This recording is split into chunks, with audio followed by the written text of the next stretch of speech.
قرآن مجید میں 5 جگہ اللہ کے حق کے بعد اور والدین کا ہے۔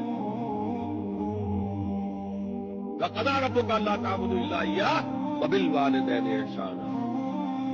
جنہیں رب نے فیصلہ کر دیا ہے کہ اس کے سوا کسی کی بندگی نہیں کرو گے اور والدین کے ساتھ نیک سلوک۔ اللہ کے حکم کے بعد اللہ کے حق کے بعد والدین کا ہے۔ سورہ لقمان ان اشکر لی ولوالدیک، شکر ادا کرو میرا بھی اور اپنے والدین کا۔ سورہ بنی اسرائیل میں تو کیا تفصیل آئی ہے۔ اما یبلغن عندک الکبر احدہما او کلاہما فلا تقل لهما اف ولا تنہرہما وقل لهما قولا کریما واخفض لهما جناح الذل من الرحمۃ وقل رب ارحمہما کما ربیانی صغیرا۔ اگر تمہارے والدین میں سے ایک یا دونوں تمہارے پاس بڑھاپے کی عمر کو پہنچ ہی جائے،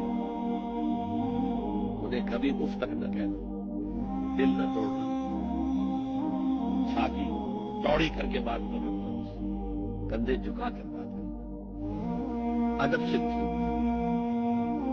قل لهما قولا کریما واخفض لهما جناح الذل من الرحمۃ، اپنے کندھوں کو جھکا کر اور پھر کہنا، اللہ سے دعا کرنا رب ارحمہما کما ربیانی